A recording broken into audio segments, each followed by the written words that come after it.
Please welcome Senator Kamala Harris.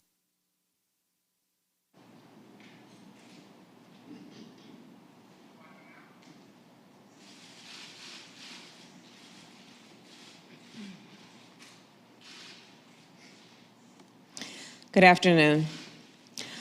On Friday morning, I attended the memorial service of Justice Ruth Bader Ginsburg in the United States Capitol. She was the first woman in our history to lie in state. I sat a few feet away from her flag-draped casket to pay my respects. And it was somber and it was personal.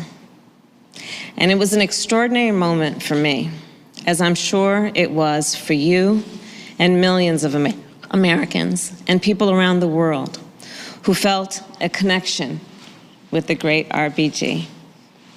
It was sad because we lost a giant, not only of the court, but of American life. It was a celebration. Few people in our history have done more to change the lives of the American people than Ruth Bader Ginsburg did as a lawyer, an advocate, and a Supreme Court justice. And it was an inspiration and a call to each of us, for each of us to be better, to stay in the fight, and stay committed to what motivated Justice Ginsburg the most. That phrase etched in the marble of the United States Supreme Court: equal justice under law. Justice Ginsburg came to her view of the law not from a textbook, but from life, her own life. She often told the story of how she had personally felt the sting of discrimination as a woman, as the mother of a young child trying to find work. And so she committed her life, step by step, case by case, law by law, to tear down the obstacles in the way of so many, and especially women. Now, we are about to undertake the task of finding her replacement on the United States Supreme Court. Of course, it's hard to say those words. In truth, Ruth Bader Ginsburg cannot be replaced. She was an original, a one-of-a-kind. She combined a steel spine with an ability to extend an open hand, never a closed fist. She demonstrated you could both hold firm to your principles and still hear those with whom you disagree. That is a lesson that should be ringing in our ears. But it looks like this president and his party are not interested in hearing any of the lessons from Justice Ginsburg. Already the president and his party have chosen to ignore Justice Ginsburg's final wish to hold off the nomination to replace her until after the next president is chosen.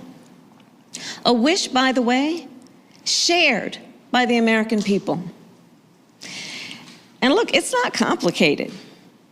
The voters would simply like to have an opportunity to vote for their president before the Senate votes on a nominee.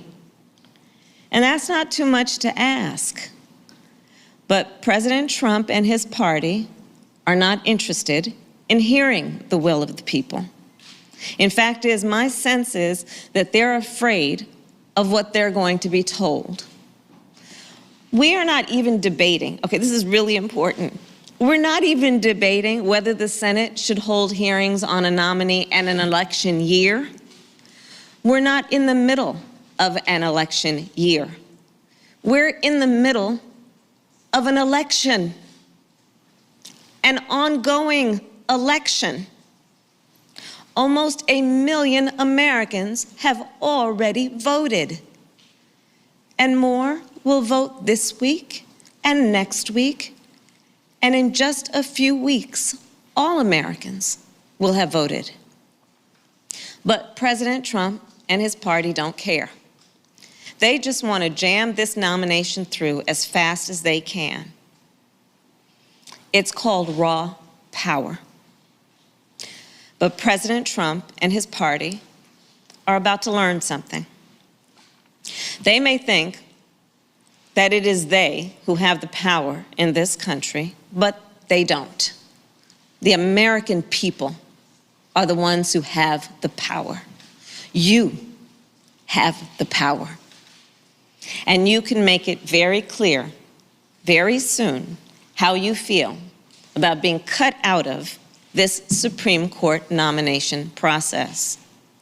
Even worse, though, than the president and his party ignoring Justice Ginsburg's final wish, is their determination to appoint a justice who will undo her life's work. Let's be clear. The Supreme Court will impact our lives in 3 critical ways. First, President Trump and his party have made it clear they will pick a justice who will get rid of the Affordable Care Act. And in fact, just days after the election, the court will hear a case that could strike down the Affordable Care Act in its entirety. It's a decision that could take away health care for 20 million Americans. It is a decision that could take away protections for pre-existing conditions for more than 100 million people in our country. It's a decision that could take away Medicare benefits for seniors. It's a decision that could toss out the rule that says children can be covered on their parents' health care up to the age of 26. All of that will hurt the millions of Americans who have come to rely on the Affordable Care Act. And what is especially offensive about what President Trump and his party are up to is this. Getting rid of the Affordable Care Act will take us backward to a time where you could charge a woman more for her health care than you can charge a man just because she's a woman. Getting rid of the Affordable Care Act will take us backward to a time when pregnancy could be considered a pre-existing condition. Getting rid of the Affordable Care Act will take away birth control and contraceptive coverage for women. And get this relentless obsession with overturning the Affordable Care Act is driven entirely by a blind rage toward President Obama. And it's happening at a moment when our country is suffering through the ravages of a pandemic that has claimed more than 200,000 lives in our country. Complications from COVID-19, like lung scarring and heart damage, could well become the next pre-existing condition. In short, there are few things they could do that would be more offensive to the legacy and the life of Justice Ginsburg than to return us to the full-scale policies of discrimination in health care toward the women of our country. But that's what overturning the Affordable Care Act will do. And overturning the Affordable Care Act is a way a nominee gets the support of this president and his party. As Attorney General of California, I defended your right to health care. As senator, I voted to protect your right to health care. But now President Trump has nominated Judge Amy Coney Barrett, and we know where Judge Barrett stands on the Affordable Care Act. Judge Barrett is on record opposing the decision that upheld the Affordable Care Act. As recently as 2017, she specifically attacked the Chief Justice's opinion in an article where she said, quote, Chief Justice Roberts pushed the Affordable Care Act beyond its plausible meaning to save the statute. If nothing else, the voters should be very clear about one thing. President Trump and his party and Judge Barrett will overturn the Affordable Care Act, and they won't stop there. They have made clear that they want to overturn Roe versus Wade and restrict reproductive rights and freedoms. Judge Barrett has a long record of opposing abortion and reproductive rights. There is no other issue that so disrespects and dishonors the work of Justice Ginsburg's life than undoing the seminal decision in the court's history that made it clear a woman has a right to make decisions about her own body. But that's where President Trump and his party and Judge Barrett are. So let's make it clear where we are. Let's vote for health care. Vote for the Affordable Care Act. Vote as if your life, your choice, depends on it, because it does. Make it clear to President Trump and to every Republican senator that if they're determined to get rid of your health care, you'll be just as determined to vote them out of office. And second, vote as if your right to vote depends on it, because it does.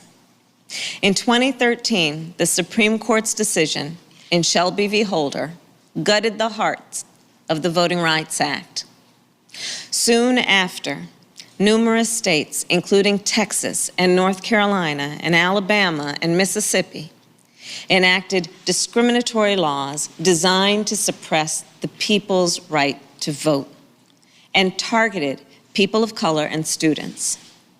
Justice Ginsburg wrote that the decision was like, quote, throwing away your umbrella in a rainstorm. Right here in North Carolina, a voter suppression law was described by a federal court as having targeted African Americans with almost surgical precision to deny us the right to vote. Surgical precision. After the people of Florida voted to grant formerly incarcerated citizens the right to vote, Republican officials recently enacted a modern-day poll tax to make it harder for those citizens to exercise that very right in this upcoming election. And this modern-day poll tax was upheld by the 11th Circuit Court of Appeals, in large part because of judges appointed by Donald Trump. But you see, here's the thing. He knows he can't win if the people vote. Donald Trump is weak. So he is throwing up every roadblock he can to try and suppress the vote. And we, the people, cannot let him get away with it. Third, what's at stake? Our ability to make a living, take care of our families, and dismantle systemic racism. That's at stake too. For example, so court decisions can determine your ability to earn a living wage, to receive equal pay for equal work, or collectively bargain for your rights at work. With an extra vote on the court, Donald Trump and his party will continue their attack on laws that keep our air clean and our food and water safe, and attack any legislation that addresses climate change. They will also continue to divide us and ignore the systemic racism that still plagues our society. Their decisions could fail to hold the actors in our criminal justice system accountable. Victims of abuse of power by law enforcement could be less likely to succeed on their civil rights claims. The due process rights of criminal defendants could be less likely to be vigorously enforced. These are the decisions that would upend Justice Ginsburg's life's work to uphold basic liberties of all Americans, regardless of race, gender, sexual orientation, religion, disability, or economic station. Yes, she was part of our culture. Yes, we wear those notorious BIG t-shirts with a lot of pride. But since she passed, there are parents reminding their children that she helped their lives in concrete yet immeasurable ways. Because of her, they could get a job of their dreams, fight for equal pay for their work, marry the person they love, serve the country they love, and enjoy the full rights and privileges of citizenship that they deserve, free of discrimination. And that legacy, her belief in all of us, is at stake. The outcome of this election, more than any other in our lifetime, affects every part of your life and every branch of government, all at once, with consequences that will last generations. And all with a nation in crisis and at a crossroads. The pandemic, the recession, a reckoning on racial injustice, a changing climate, a crisis with the nomination to the Supreme Court. So, I know that it feels sometimes like this is just too much for us to take, too much for our country to take. And I think that's what they want you to believe. They want you to feel tired. They want you to feel like your fight doesn't matter.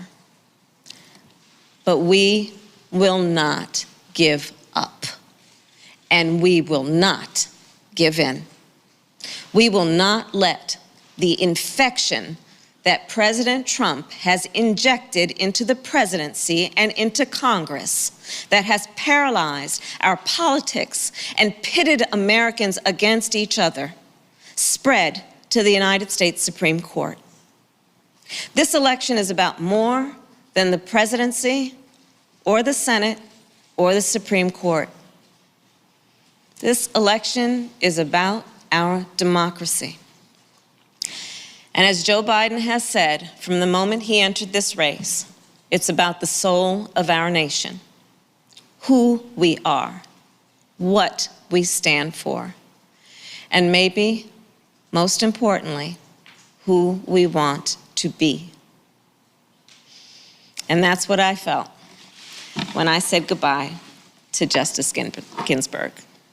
She understood the soul of our nation and what is expected of each of us. And that belief is especially resonant at a place like Shaw University, one of our nation's first Black landmarks of higher learning, established just 6 months after the Civil War. People born into bondage and brutality stood on this very ground as graduates and as scholars. I stand here at SD Hall, the country's first university hall built to educate Black women in America. A century later, and a few months after the Greensboro sit-ins, Ella Baker and fellow students at Shaw established the Student Nonviolent Coordinating Committee that our dear John Lewis would one day lead. I stand here on their shoulders and with all of you as the nominee for Vice President of the United States. I stand with Joe Biden, who will be your next president. I stand with Cal Cunningham, who will be the next senator from the great state of North Carolina.